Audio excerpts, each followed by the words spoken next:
Welcome to the first pregame.com video podcast for 2010 football season. I'm your host, RJ Bell, and we are super excited. We have a brand new studio, 3 cameras, more effects, and ultimately what it means for you is the great information worth betting you've come to be used to is going to be easier to consume and more enjoyable to consume. Okay, let's get straight to it. I'm joined by Marco D'Angelo, 31 years in the business. We're talking Purdue, Notre Dame. As a bettor, what am I interested in this game? Okay, first off, the current line in this game is sitting at Notre Dame minus 11 with an over-under of 55.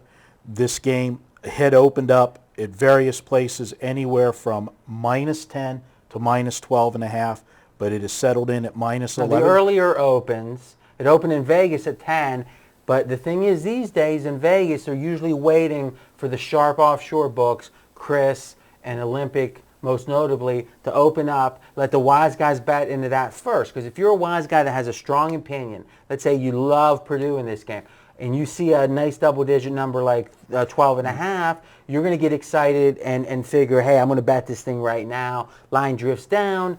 A little while later, Hilton opens up. Now it's back up to 11. So in general, I think we can say the wise guys, the early bettors, were on the dog here.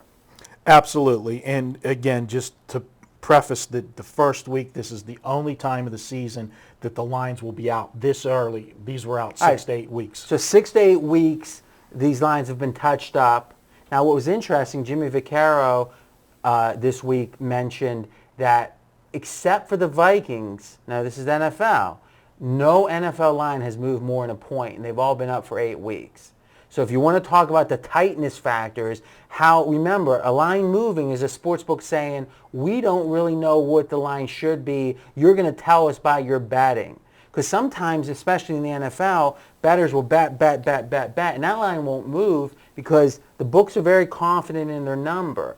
Other times, especially in college football, more than the NFL, is they're going to move a line sometimes 4 or 5 points, Absolutely. Which is a sign as a bettor that the books aren't confident in their numbers, and thus you're more inclined to want to bet that sport because of the lack of confidence of the book, even though they're getting 11 to 10.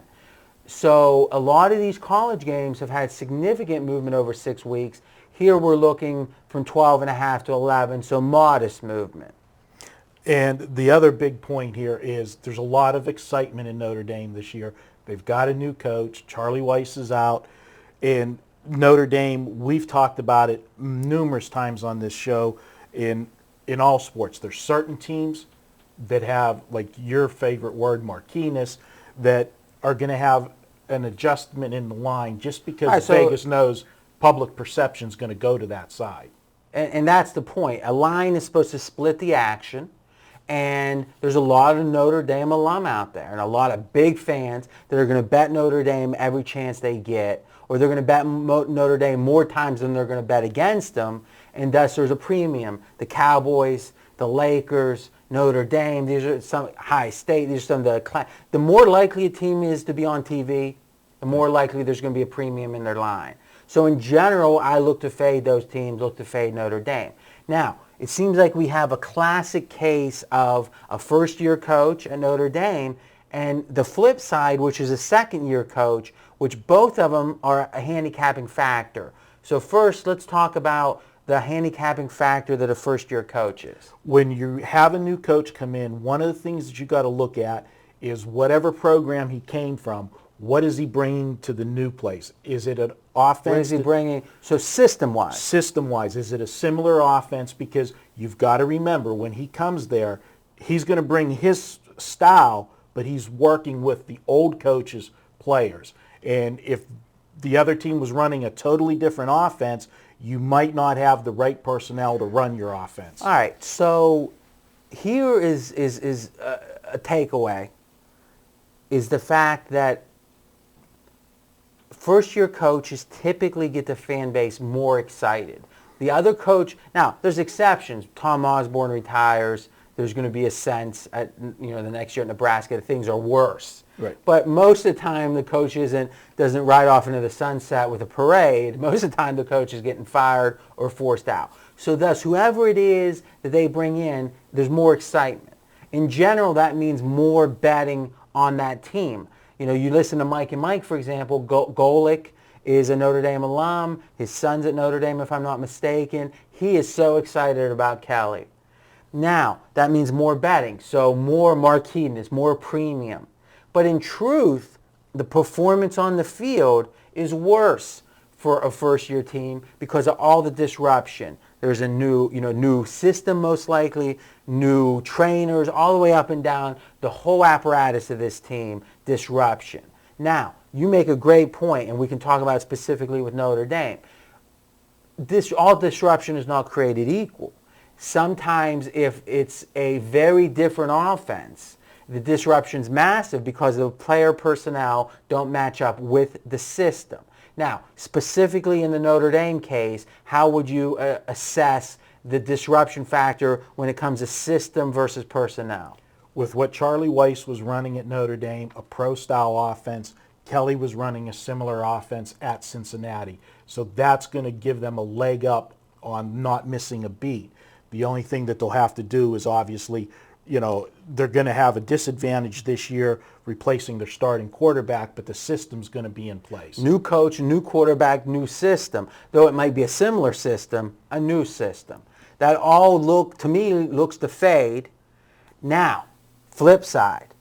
If we assume that in the first year teams underperform, then what happens in the second year? Well, great segue to Purdue.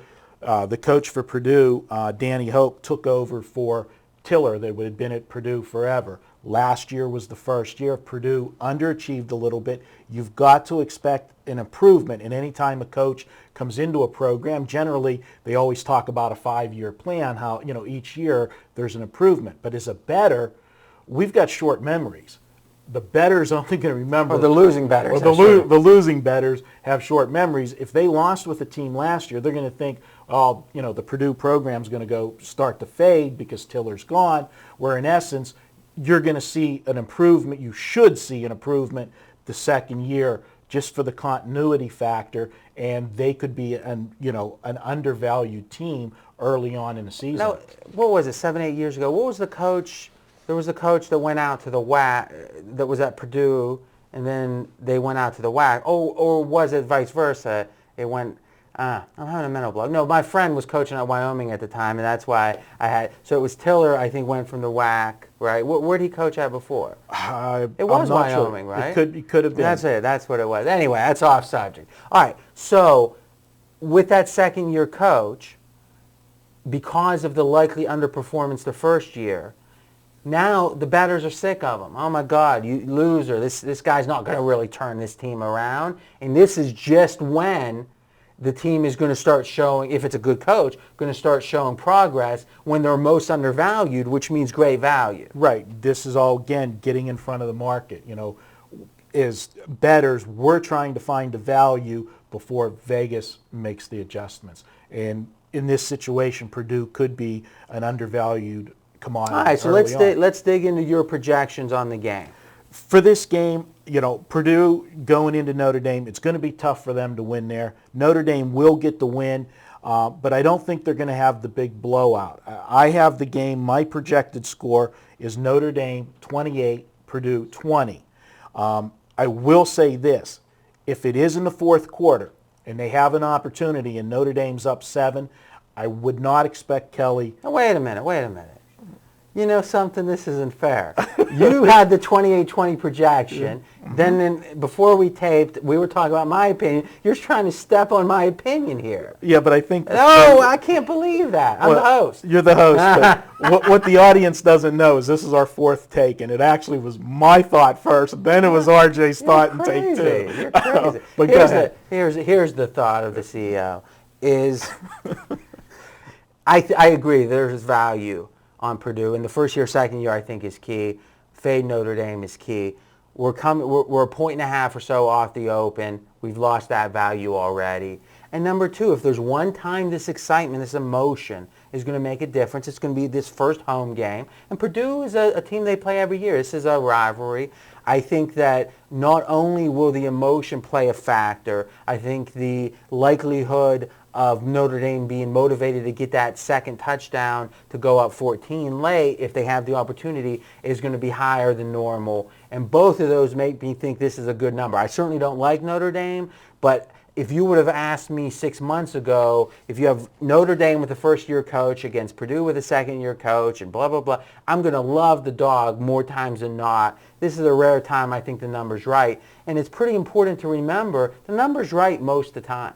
Is if you try to pick every game, you're never getting above 52.5. You've got to find the spots where the market's wrong, and oftentimes we're going to be talking about the biggest games of the week, and the line's going to be right sometimes. And for us to force a play is going to do a disservice. So any closing thoughts on this game? I think it'll be an entertaining game to watch. I will say one thing. We've talked all about the new coaches. Ironically, Notre Dame's last two coaches, their best year at Notre Dame was their first year there. Right, Win, loss, rise. So what does that tell you? Well, that seems to go against what we were saying earlier. It does, but it's just, I don't know if it's because Notre Dame is on such a higher plateau and that those coaches are just so focused and, I don't know. But it's maybe just the excitement factor of the boosters and the whole organization. Because you could have said, the first time you could have said, well, the guy got a bum rap. He got fired too early. He had some great players, and the other coach came. That's what they said about Weiss, is he was because people forget he went to 2 BCS games, yep. Right? So with another coach's players, in theory, if Weiss wasn't a good recruiter, then the cupboards are even more bare now than they would have been 3 or 4 years ago. The only advice I'll give Notre Dame is if Kelly You're giving Notre Dame advice? I'm giving Notre Dame advice. Look into the camera. Let's go to the 2-shot. Look into the camera. If Kelly has a great first year, please do not give him a contract extension right away, because that hasn't worked the last 2 times. All right. We got some advice if you're a bettor, and we got some advice if you're the chancellor at Notre Dame. What more could you want? Okay. First episode's in the books, hopefully. And we're going to do other games this week. So remember, you can get all of our videos at pregame.tv.